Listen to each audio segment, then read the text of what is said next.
and father of the nation, India, who said, and I quote, "The future depends on what we do in the present," unquote.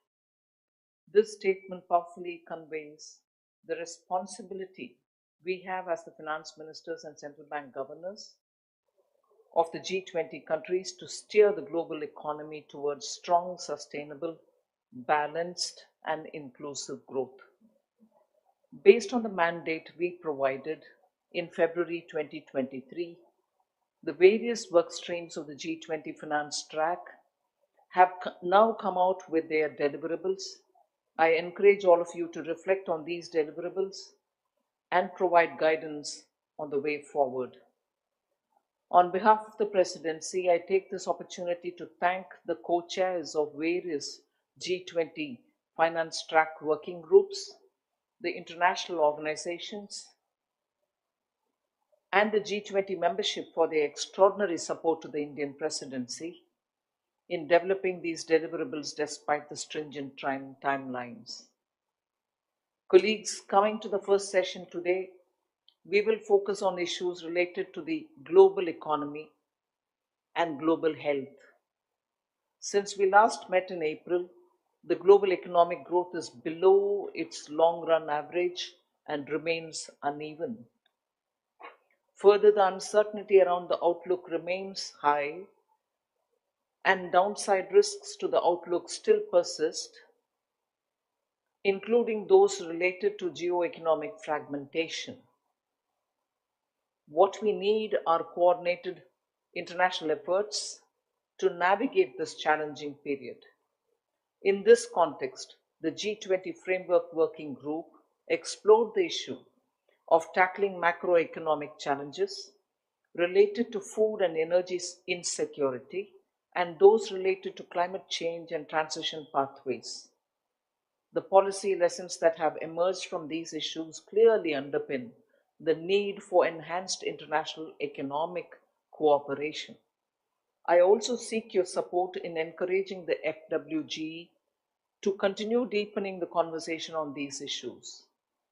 Moving on to the global health agenda in 2023, with the goal of amplifying the voices of low-income countries, the multi-year work plan of the Joint Finance and Health Task Force was adopted, supported by the guidance from regional organizations. Minister Sri Mulyani and Minister Giorgetti, let me use this opportunity to thank the Indonesian, Italian co-chair teams of the task force for their leadership in taking forward the work of the group. Thank you again, Minister Sri Mulyani and Minister Giorgetti. 3 significant deliverables have been prepared, including the framework on economic risks and vulnerabilities, the report on best practices on financial health institutional arrangements, and the report on mapping pandemic response financing options and gaps. I look forward to hearing your views and forward guidance on all these key deliverables. The Presidency has identified some issues for deliberation today on which we welcome your guidance. Let me now move on to some housekeeping rules. First, the Presidency will invite the lead international organizations and the lead country speakers. The lead speakers will have already been informed. The lead speakers have already been informed. The chair will invite each of you to take the floor. Please do so when the light on the microphone in front of you changes to red. Once the list of lead speakers is covered, the floor will be open for other member countries, invitee countries, and international organizations. Please press the button in front of you on the microphones and you will be added to the queuing system. While waiting, the microphone will be green, and once the Presidency calls out your name, it will turn red. The button needs to be pressed only once. These directions have also been placed on your tables for your convenience.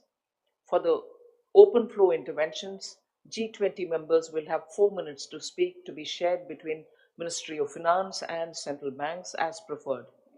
Invitees and international organizations will have 2 minutes each. With this, let me call upon our lead speaker, starting with the IMF.